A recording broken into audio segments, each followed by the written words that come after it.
Alright boys and girls, and welcome back to another building video. This is the cheapest 4x4 that I could build that still includes all the features that you could ever need. 4x4s are everybody's go-to base on these more competitive servers. Small teams, large teams, they always wind up in something looking like this. This is the best 4x4 that I could build with cost in mind, making sure that it's budget friendly for the teams that may not like to swing the pickaxe as much as they do. This base is defendable at every single stage, and that's why I enjoy it so much. I've tested this bad boy out successfully on a few of my wipes, and I'd love to show you all. Let's jump into the tour. Just adding this part in now, as we just played in the base and got online, did in almost every stage of the build, and it held up. Really enjoyable little house to defend from. Dead. Alright, starting off, we have 4 externals on this base, and the nice part about this build is the externals don't need to be added to complete the compound. So if you guys are in a rush to get your compound down and externals are taking too much time, either because you're not confident with the freehands, or in general it's just going to take a minute to do this, you don't actually need the externals until very late on into the build. But it's a good idea to rush externals, but I know everyone has their own methods. Ideally, I would push for externals early on, but it's optional in this build, which is, it's nice to have options. If you like building and you're looking to improve, then my Discord is a wonderful place to be. We've got multiple great builders, including me, to answer any questions that you may have, dedicated set of moderators, and if it's my building style that you like and you don't want your base layout to be visible on YouTube, then you can open a ticket and look into getting your own custom base design for your own personal use. Cheers lads, let's get on with the tour. Coming into the compound, we've left it pretty wide and open. That is to allow some space between the base and the actual high wall. So if you're in shooting floor, you've got some more time to spray raiders as they come through a completely building blocked zone. A lot of good turrets up here, and they're covering nicely with the furnace wall, and it's a one wall seal for this high wall too. Now that it takes a good 5 seconds to place a high wall, it's very beneficial that you only need to place one. Makes life a little bit easier. Got a few bedroom modules here along with the gatehouses, some great turret coverage in this compound, and overall it's just going to give you guys the space you need to defend. This base is 2-side symmetrical, so we have 2 ways into the base and then 2 breach peaks on the opposite side. We split up the shell here with some nice box areas, some quick mobility up to our inners, just like that. And then we've got lots of space for deployables too, and some breach peaks along here as well, which is going to be nice for that early game defense. Before compounds up, you're going to get great angles off of these. With the half walls there as well, it's nice to hold if anyone's playing around inside your shell. You're going to be able to head glitch them in there too. Just get comfy with that stand spray and you're going to be chilling. Jumping from the half wall, take us into the second floor of the 2x2, and I think you guys are going to be impressed with what I've set up here. The 2x2 comes with some nice retakes, and you're able to bunker it with a stair bunker like this. Pretty unseen tech, if I do say myself. A nice way to bunker the base, which is pretty cool.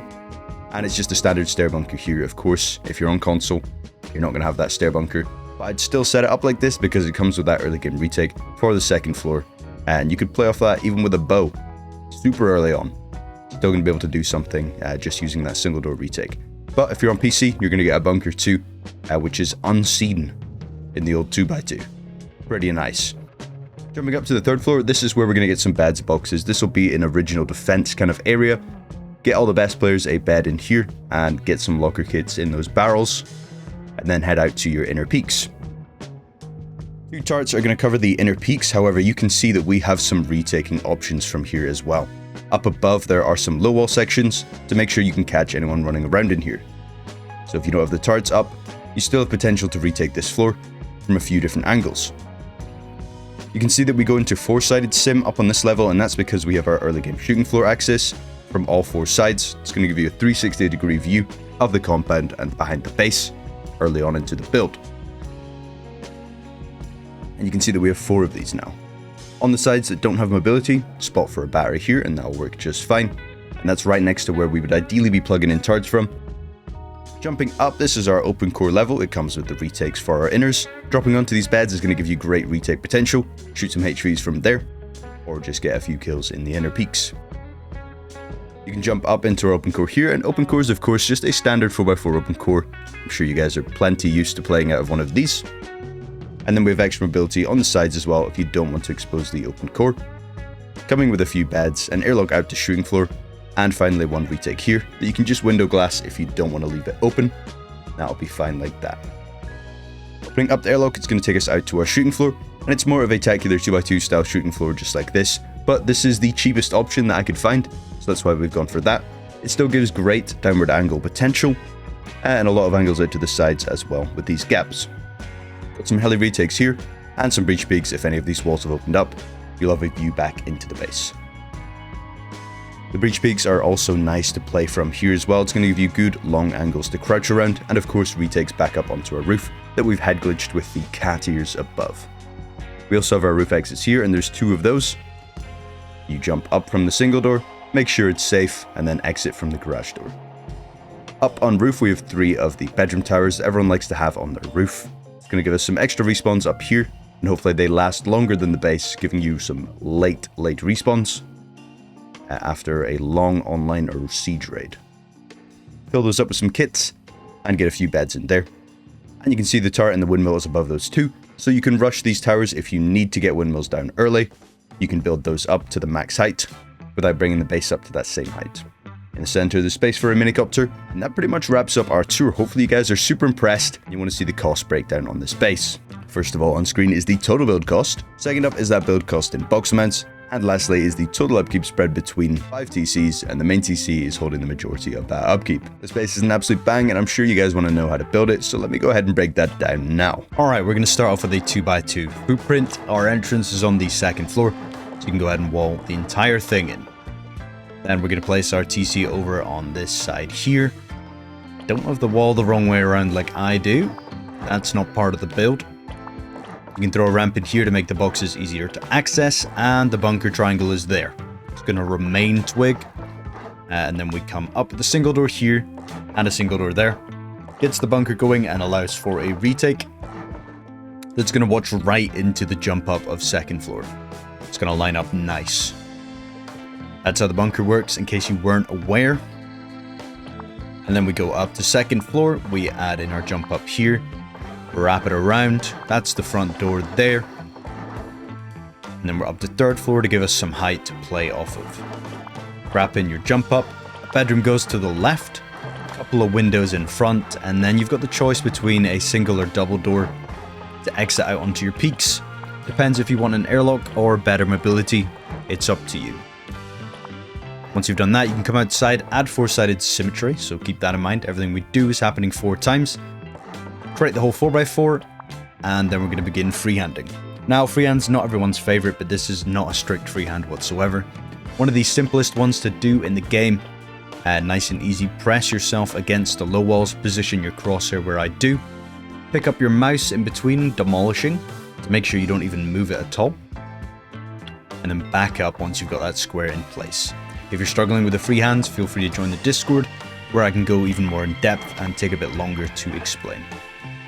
And from there, we're going to add in a frame and a wall, and check the stability is 77% with 1 wall and 1 frame. If you've got 2 walls, then it'll be 79, and that's still fine. Anything over that, though, we don't look for. 2-sided sim now, we're adding triangles on all the sides in between.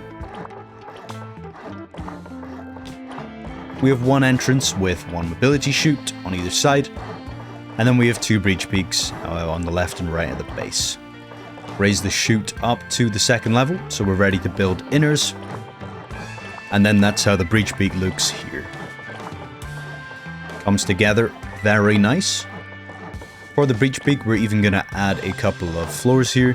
That's going to seal up the window, making sure you don't need any BPs to seal the base up. And it's also going to make up a trickle later on.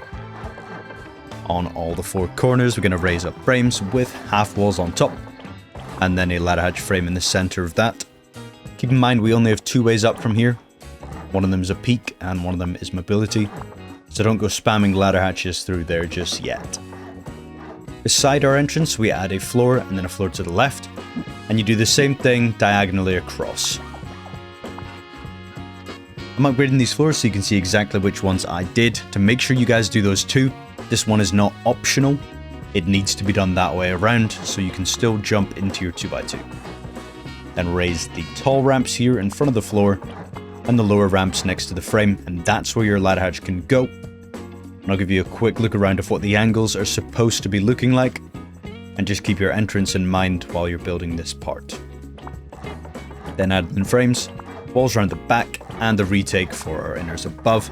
Good spot for some beds here, and that's going to let you retake inners if somebody's in there who's not meant to be in there.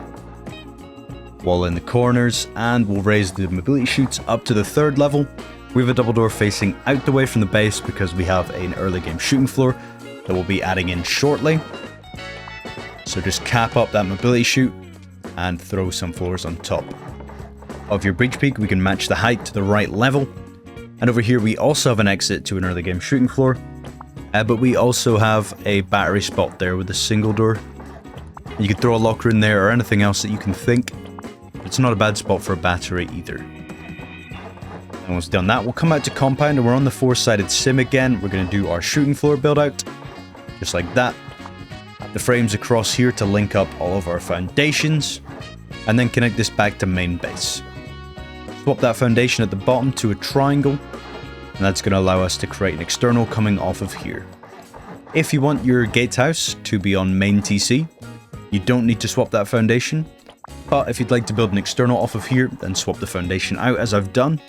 And then we'll build out for a external TC. You'll need to raise up those frames to make sure nobody can add a main TC on roof. Once main TC's been broken, just spreads the privilege to the maximum height of the base too. Since we don't have any external wide gaps or anything on this base, the upkeep is purely for compound for the outers. Standard gatehouse here with maximum turret visibility, and then we're building out 4 squares for our external. If you're confident with freehanding, throw down a freehanded one. Freehanded externals are much better than the regular ones and allows you to use no metal frags to seal up your externals early game, which is super handy. But it is a bit of tech, it's something to learn, and if you haven't done that yet, throw down any other normal disconnectable TC that you like. That's our free-handed one there. Again, if you need help with that, hop in the cord, and I can go more in depth with it. Or there's some dedicated videos on freehanding externals on YouTube too. Link it up with the frames just like that, and if you've got dodgy terrain, don't worry about having a disconnectable, it's not necessary. Just build along with foundations, do whatever you can. Especially with this new update, there are less flat spots. The base does not always need to be as perfect as it would be on a build server. Just getting it down is all that matters, and if you have to mismatch with some half walls, it's not a massive deal. These are the bedrooms over here, and they come with some windows as you enter in, and then some Patricos back into compound too, which is super nice. And there we go. And you can add your windows on here.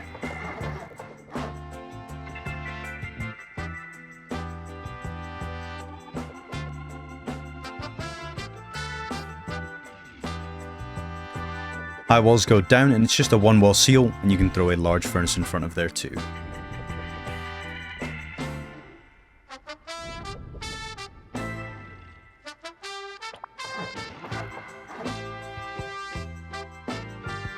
Add your barricades on top with some low walls behind to make sure no grubs can get in the compound. And then once you've done that, you're wrapped up with compound.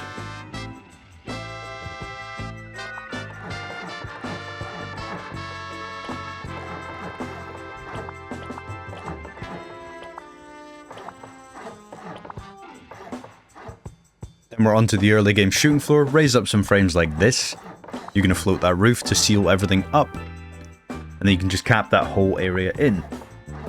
Raise the rest of the frames up to shooting floor level.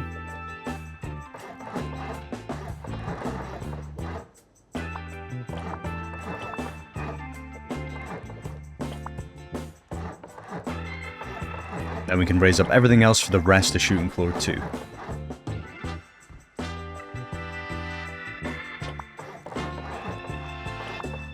Next we're on OPENCORE level. You can finish off the mobility chute. It doesn't go any higher from here. And then we can wrap in some walls around the back of OPENCORE. Add a frame in front of your drop down, and then we have a jump up in front of that. And then we can enter our OPENCORE from here.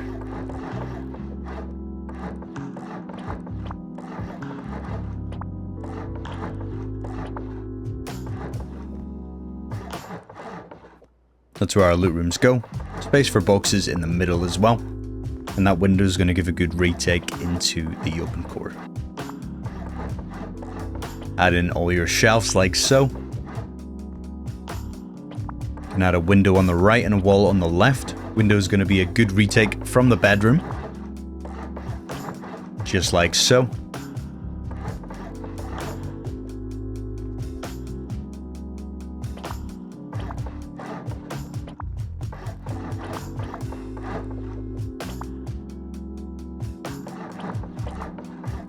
And you can wrap up this section here with a spot for beds and an airlock out at the base, and seal in the OPENCORE.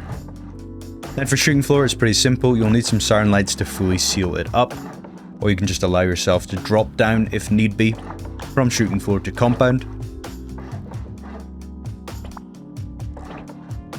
You can add in the normal windows,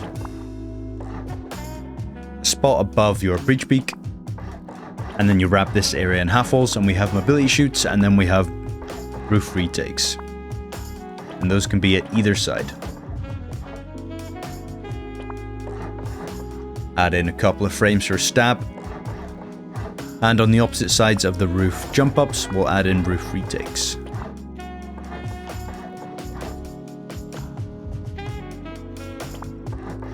Then you can seal the entire shooting floor in.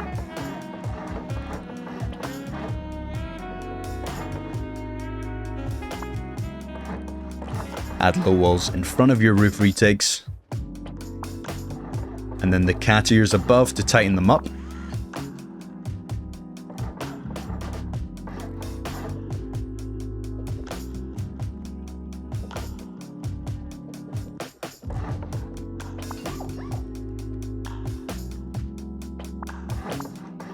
In between, you can add in a ramp with a low wall on top.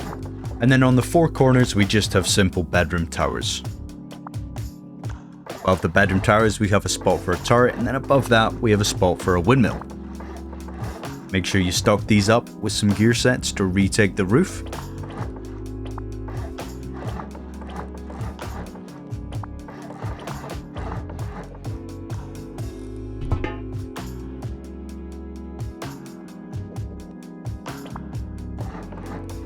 And there's 4 of these towers in total.